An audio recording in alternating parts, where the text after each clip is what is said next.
Hello everyone and welcome back to my channel. I am Sunidhi Arya and I teach economics on this channel.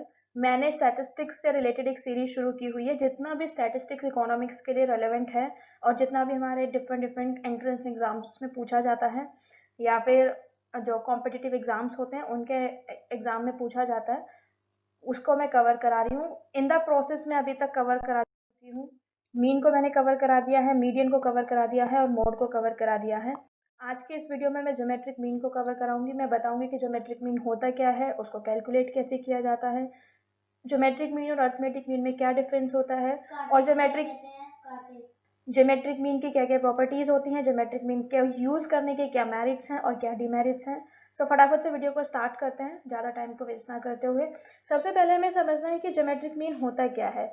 Geometric mean of a set of n observation is the nth root of their products, यानी कि जितने भी product हमें दिए हुए हैं हम उनको मल्टीप्लाई करेंगे और जितना भी प्रोडक्ट आपको दिया है, जैसे कि इसमें n दिया है तो उतना ही उसका रूट निकाल देंगे, तो वो क्या हो जाएगा, हमारा ज्योमेट्रिक मीन हो जाएगा। अब हमें निकालना है find the geometric mean of the values 10, 25, 5 and 30। ध्यान से देखिएगा इसको, क्योंकि यहीं से आपका बेस बनना शुरू होता है किसी भी क्वेश्चन को लेके। ठीक है, हमें क्या गिवन है, हमें गिवन है 10, 25, 5 एंड 30। हमें निकालना है, तो मैंने आपको क्या बताया था, इनकी मल्टीप्लाई करने के बाद nth root 10 into 25 into 5 into 30, और ये कितने गिवन है 1, 2, 3, 4, तो रूट में क्या आ गया, इसके 4th आ गया।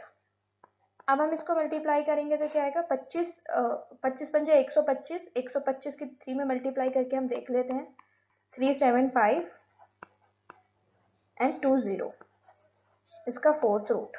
हमें इसका 4th रूट निकालना है। इसका मतलब क्या है, जैसे कि हम स्क्वायर रूट निकालते हैं, क्यूब रूट निकालते हैं, ऐसे ही हमें इसका 4th रूट निकालना है। डिफरेंस क्या होता है, जब हम स्क्वायर रूट निकालते हैं तो हम उसमें 2 के पेयर बनाते हैं एलसीएम लेने के बाद, क्यूब रूट में 3 के पेयर बनाते हैं और जो 4th रूट होगा उसमें 4 के बनाएंगे, यानी कि बाहर जितना भी गिवन हो हम उतने ही उसके पेयर बनाएंगे। मैं इसका आपको सिंपली थोड़ा सा करके दिखाती हूँ, पूरा कैलकुलेशन में नहीं करूंगी। देखिए जैसे कि ये है, अगर इसमें 2 है फिर 4 है, ऐसे ही हम इसको फर्दर एलसीएम करते जाएंगे और जो एलसीएम करने के बाद यहाँ पे वैल्यूज आएंगी उसका हम 2 में उसका हम 4 टाइम पेयर बनाते जाएंगे। ठीक है, अगर हम इसको इस तरीके से सॉल्व करते हैं तो इसका आंसर आएगा 13.915। ये जो लेक्चर मैंने क्रिएट किया है वो मैंने आपको ज्योमेट्रिक मीन के कॉन्सेप्ट्स को क्लियर करने के लिए क्रिएट किया हुआ है, इसीलिए मैं इसमें अरिथमेटिक कैलकुलेशंस में ज़्यादा टाइम वेस्ट नहीं करूंगी। अगर हमें क्लास इंटरवल गिवन है और फ्रीक्वेंसी गिवन है तो उस सिचुएशन में हम कैसे ज्योमेट्रिक मीन को कैलकुलेट करेंगे। देखिए ज्योमेट्रिक मीन जो था वो हमारा क्या था, n x1 into x2 is to n xn। जो हमने पहले कैलकुलेट किया था वो ठीक था, उसमें कोई प्रॉब्लम नहीं थी। लेकिन अगर हमें बहुत ज़्यादा बड़ी कैलकुलेशंस दी हुई हो, बहुत ज़्यादा डाइवर्स कैलकुलेशंस दी हुई हो, तो हम उसमें क्या करते हैं, इसको सॉल्व करने का एक छोटा सा शॉर्टकट तरीका होता है। अगर आपने लॉग का नाम सुना होगा तो आप इस बात से रिलेट कर पाएंगे कि हम इन वैल्यूज का लॉग निकाल के इनको आराम से कैलकुलेट कर सकते हैं। देखिए हम इस चीज को इस तरीके से लिख सकते हैं, x1 x2 xn की पावर 1/n। इसमें किसी को कोई डाउट नहीं है। अगर यहाँ पे हमारा 100 लिखा है तो इसका मतलब क्या होता है, 100 1/2, यानी कि पावर को हम इसमें ले जाते हैं n में, ऐसे ही हमने इसको यहाँ पे ले लिया है पावर को। उसके बाद में हम इसको किस तरीके से लिख सकते हैं, अगर हम दोनों तरफ log लें तो ये क्या हो जाएगा, log g is equal to 1/n log x1 plus log x2 plus log xn। देखिए ये log की प्रॉपर्टी होती है कि जो भी कुछ पावर में होता है वो पहले आ जाता है, और अगर मल्टीप्लाई में है, यानी कि अगर ये मल्टीप्लाई में है और ये log में है तो हम इनको ऐड करके भी लिख सकते हैं। इसमें कोई कंफ्यूजन वाली बात नहीं है, ये log की प्रॉपर्टी होती है। log m into n is equal to log m plus log n, हम इसको इस तरीके से भी लिख सकते हैं, और इसका उल्टा अगर log डिवाइड में है तो हम इसको सब्ट्रैक्ट करके लिख सकते हैं। अब हमने इतना लिख दिया है। अब अगर हम इसे सॉल्व करना चाहें फर्दर तो हम इसको कैसे करेंगे, हम इस तरीके से कर सकते हैं। अब हमें क्या आ गया, 1/n summation i is equal to 1 की power n log x i। इतना आपको समझ में आ गया होगा। इसी चीज को हमने, ये जो यहाँ से यहाँ तक का वैल्यू है, इसी को हमने एक समेशन और फॉर्मूले की फॉर्म में लिख दिया है, यानी कि log x की सारी वैल्यूज को हम ऐड करेंगे, जो कि 1 से लेकर n तक। n कितना भी हो सकता है, 3 वैल्यू हो सकती है, 4 हो सकती है, 5 हो सकती है, उसको लिखेंगे, बाद में डिवाइड कर देंगे n के। डोंट फॉरगेट ये जो हमारा यहाँ पे चल रहा है log चल रहा है।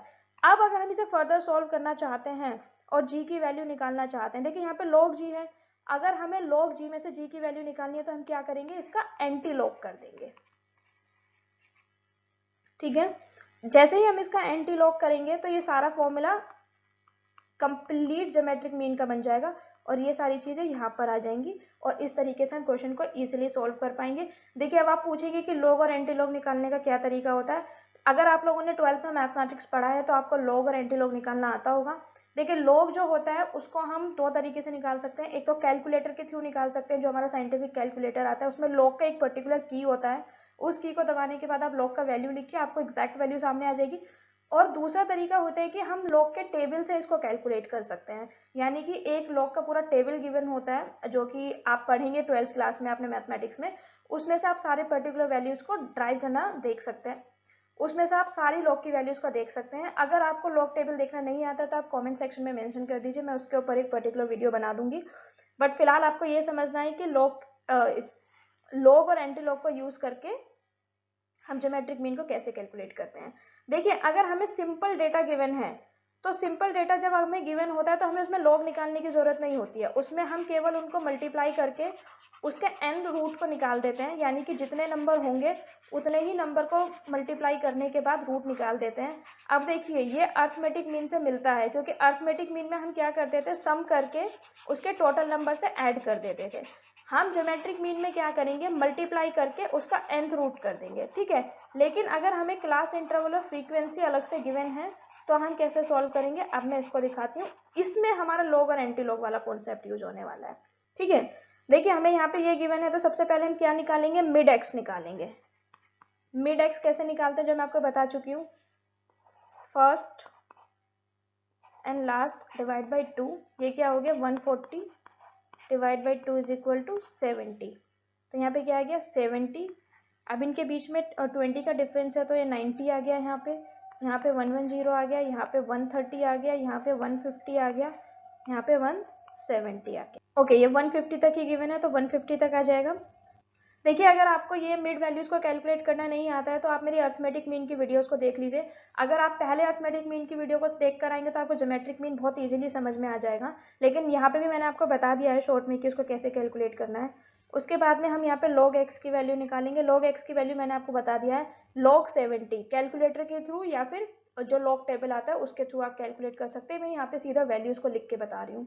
ठीक है, log 70 का जो हमारा वैल्यू आएगा वो 1.845 आएगा, log 90 का वैल्यू 1.954, log 110 का वैल्यू 2.041, log 130 का वैल्यू 2.114, log 150 का वैल्यू 2.716।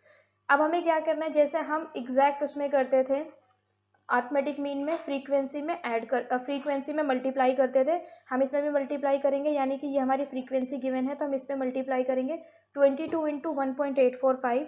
अगर हम इनको मल्टीप्लाई करेंगे तो आएगा 40.59, फिर हम 38 इंटू 1.954 करेंगे तो 74.25, 110 को 2.041 में मल्टीप्लाई करेंगे तो ये 91.85 आएगा। 2.114 को अगर हम 35 में मल्टीप्लाई करेंगे तो वो 73.99 आएगा। और उसके बाद में जो हमारा लास्ट फ्रीक्वेंसी 20 गिवन है, अगर इसको मल्टीप्लाई करेंगे हम तो हमारा आंसर आएगा 43.52। अब हमें क्या करना है, हमें फॉर्मूला लगाना है, जो मैंने अभी थोड़ी देर पहले इसी स्लाइड पे आपको कैलकुलेट करके दिखाया था। अब मैं पेन का कलर चेंज कर रही हूँ। ठीक है, तो ज्योमेट्रिक मीन जो है वो हमें निकालना है। तो क्या बताया था, एंटी लॉग समेशन एक्स आई अपॉन एन बताया था, लेकिन इसमें हमें फ्रीक्वेंसी भी गिवन है तो हम क्या करेंगे, एफ लॉग एक्स आई अपॉन एन। अगर हम इसको ऐड करेंगे तो हमारा ये क्या निकल के आएगा 324.2, यानी कि हमारा जो एफ लॉग एक्स है वो क्या है, एंटी लॉग 324.2 अपॉन 1 60। 324.12 को अगर हम 160 से डिवाइड करेंगे तो हमारी वैल्यू आएगी एंटीलॉग 2.02625। अगर तुम एंटीलॉग का वैल्यू निकालोगे जिस तरीके से मैंने लॉग का निकालना बताया और एंटीलॉग का, अगर आपको इसमें डाउट है तो आप मुझे कमेंट सेक्शन में बता सकते हैं, तो हम उसको निकालेंगे 106.23। एंटीलॉग का वैल्यू हमारा ये आएगा। जो हमारा ये वैल्यू आया है एंटीलॉग को कैलकुलेट करके, वही हमारा क्या होगा, ज्योमेट्रिक मीन होगा। तो हमारे इस क्वेश्चन का वैल्यू क्या आया है, ज्योमेट्रिक मीन 106.23। ठीक है, देखिए अगर आपने लॉग टेबल पढ़ा है तो ये क्वेश्चन आपके लिए बहुत आसान है, और अगर आपने लॉग टेबल नहीं पढ़ा है और आपको लॉग का वैल्यू निकालना नहीं आता है तो उस केस में आप लॉग टेबल को पढ़ना सीख लीजिए, या कैलकुलेटर अगर आपके एग्जामिनेशन में अलाउड है तो आप कैलकुलेटर से इसको सॉल्व करना सीख लीजिए, ये क्वेश्चन आपका आसानी से हो जाएगा। अब हमें पढ़ना है कि जो अर्थमेटिक मीन है और जो ज्योमेट्रिक मीन है उनमें क्या डिफरेंस होता है। अर्थमेटिक मीन जैसे कि मैं आपको थोड़ी देर पहले भी बता चुकी हूँ, ऐड करते हैं सारे नंबर्स को और उनको जो डाटा पॉइंट में जितने भी नंबर होते हैं उनसे डिवाइड करते हैं, यानी कि समेशन x अपॉन n सबको ऐड करने के बाद। लेकिन हम इसमें क्या करते हैं, मल्टीप्लाई करते हैं सबको और उसका रूट निकालते हैं। ठीक है, इसमें छोटा सा एग्जांपल दिया है 5, 10, 15, 20। इसमें डाटा पॉइंट्स कितने गिवन है, 4 गिवन है। अर्थमेटिक मीन कैसे निकालेंगे, इन चारों को ऐड करके और 4 से डिवाइड करके, विच विल बी 12.5। और इसमें क्या करेंगे, जो हमें 4, 10, 16, 24 गिवन है उनको मल्टीप्लाई करके इसका फोर्थ रूट निकाल देंगे। देखिए प्रॉपर्टीज क्या होती है ज्योमेट्रिक मीन की। ज्योमेट्रिक मीन जो होगा किसी भी डाटा सेट का, वो उसके अर्थमेटिक मीन से हमेशा कम होगा। ठीक है, यानी कि जो अर्थमेटिक मीन है वो बड़ा होगा, ज्योमेट्रिक मीन जो होगा वो छोटा होगा। और हम जो डेटा सेट है उसमें अगर हर डेटा को, हर ऑब्जेक्ट को, यानी कि अगर हमारे पास 5 डेटा पॉइंट की सीरीज दी हुई है और हम उसमें 5 के 5 डेटा सीरीज को उसके ज्योमेट्रिक मीन से सब्स्टिट्यूट कर दें, तो जो इनका प्रोडक्ट है वो चेंज नहीं होगा, product will remain same. Ratio जो होगा, जो 2 सीरीज होगी उसमें, वो उनके ज्योमेट्रिक मीन से इक्वल होगा। यानी कि एक सीरीज हमें यहाँ पे दी हुई है जिसे बोल देते हैं GM1, दूसरी सीरीज गिवन है GM2। तो जो इनका रेशो होगा GM1 अपॉन GM2 का, वो उनके ज्योमेट्रिक मीन जो कैलकुलेट करके हमारा आएगा उसके इक्वल होगा। ठीक है, जो प्रोडक्ट होता है 2 सीरीज में वो उनके ज्योमेट्रिक मीन के इक्वल होता है। जो प्रोडक्ट होगा 2 सीरीज में, जैसे कि ये GM1 है, ये GM2 है, द प्रोडक्ट ऑफ द, इसमें क्या है कि जो 2 हमारे सीरीज गिवन है GM1 इंटू GM2, उनका जो प्रोडक्ट इक्वल होगा उनके ज्योमेट्रिक मीन के। ठीक है, यानी कि अगर हम एक सीरीज के डिफरेंट प्रोडक्ट को ऐड करें, डिफरेंट प्रोडक्ट को मल्टीप्लाई करें, यानी कि अगर एक सीरीज के अंदर हमें 5 प्रोडक्ट गिवन है, तो अगर हम उन 5 को सेपरेट मल्टीप्लाई करें और फिर इस 5 को सेपरेट मल्टीप्लाई करें और फिर इनके ज्योमेट्रिक मीन को कैलकुलेट करें, तो वैल्यू सेम आने वाली है। देखिए ये जो प्रॉपर्टीज है ये बहुत इंपॉर्टेंट है, इन प्रॉपर्टीज पर डायरेक्ट क्वेश्चन बनता है, तो आप इनको प्लीज ध्यान से समझिएगा। अब हमें ये समझना है कि हमें ज्योमेट्रिक मीन को यूज कहाँ पे करते हैं। जहां भी कहीं हमें किसी भी चीज की स्केलिंग करने की जरूरत होती है ना, हम वहां पे ज्योमेट्रिक मीन को यूज करते हैं, क्योंकि हम ना बहुत बड़ी बड़ी जो टर्म्स होती हैं उनको बहुत बहुत बड़े बड़े डेटा सेट्स को बहुत छोटी वैल्यूज में कन्वर्ट कर सकते हैं ज्योमेट्रिक मीन का यूज करके। तो हम स्टॉक इंडेक्स में यूज करते हैं, कितने सारे स्टॉक्स होते हैं उसको इजीली चेंज करने के लिए, एनुअल रिटर्न कैलकुलेट करने के लिए। फाइनेंस में यूज होता है एवरेज ग्रोथ रेट को निकालने के लिए, एनुअल ग्रोथ रेट को निकालने के लिए, cell division, bacterial growth, population growth rate, जब भी हमें किसी चीज का ग्रोथ रेट निकालना होता है, या कोई भी ऐसी चीज जो एक्सपोनेंशियली ग्रो करे। देखिए जिसमें पावर आ जाए, ये मैंने आपको समझाया ज्योमेट्रिक मीन जो होता है मल्टीप्लाई डिवाइड बाई 1/n होता है, यानी कि जिस भी चीज को हमें स्केल डाउन करना है हम उसमें ज्योमेट्रिक मीन का इस्तेमाल कर सकते हैं। अब हमें देखना है कि मेरिट्स क्या होते हैं ज्योमेट्रिक मीन के। रिजिडली डिफाइंड होता है, सारे ऑब्जर्वेशन पे बेस्ड होता है, मैथमेटिकल ट्रीटमेंट कर सकते हैं, सैम्पलिंग से फ्लक्चुएट नहीं होता। सबसे बड़ा एडवांटेज जो ज्योमेट्रिक मीन का है वो ये होता है कि जो छोटे आइटम्स होते हैं ना उनको ये ज्यादा वेट देता है। छोटे आइटम्स को ज्यादा वेट क्यों देता है, बिकॉज मल्टीप्लीकेशन में उसका रूट का इस्तेमाल होता है। तो अगर हम कोई भी ऐसा डेटा को वो कर रहे हैं जिसमें स्मॉल आइटम्स जो हैं उनका ज्यादा इंपॉर्टेंस है, तो हमें ज्योमेट्रिक मीन को यूज करना चाहिए। डीमेरिट क्या है, सबसे पहला डीमेरिट तो है कि इजी नहीं है इसको अंडरस्टैंड करना और कैलकुलेट करना, यानी कि आपको लॉग का नॉलेज होना चाहिए, लॉग टेबल देखना आना चाहिए, लॉग कैलकुलेट करना आना चाहिए, तो थोड़ा सा कम्बरसम ये प्रोसेस हो जाता है, it's not easy to calculate it. उसके बाद में अगर किसी भी ऑब्जर्वेशन की वैल्यू 0 है तो ज्योमेट्रिक मीन 0 हो जाएगा, क्योंकि अगर हम 0 की किसी में मल्टीप्लाई करेंगे तो पूरा डेटा सेट जो है वो 0 होता चला जाएगा, और जो कि हम ज्योमेट्रिक मीन को कैलकुलेट नहीं कर पाएंगे। पाएंगे। That's it for today's videos guys. I hope आपको आज का वीडियो बहुत इंफॉर्मेटिव लगा होगा, बहुत अच्छा लगा होगा। आज की इस वीडियो में मैंने ज्योमेट्रिक मीन को समझाया है और फॉर्मूले से उसको कैलकुलेट करके बताया है, उसकी प्रॉपर्टीज को बताया, उसके यूज बताए हैं, मेरिट्स बताए हैं, डिमेरिट्स बताए हैं।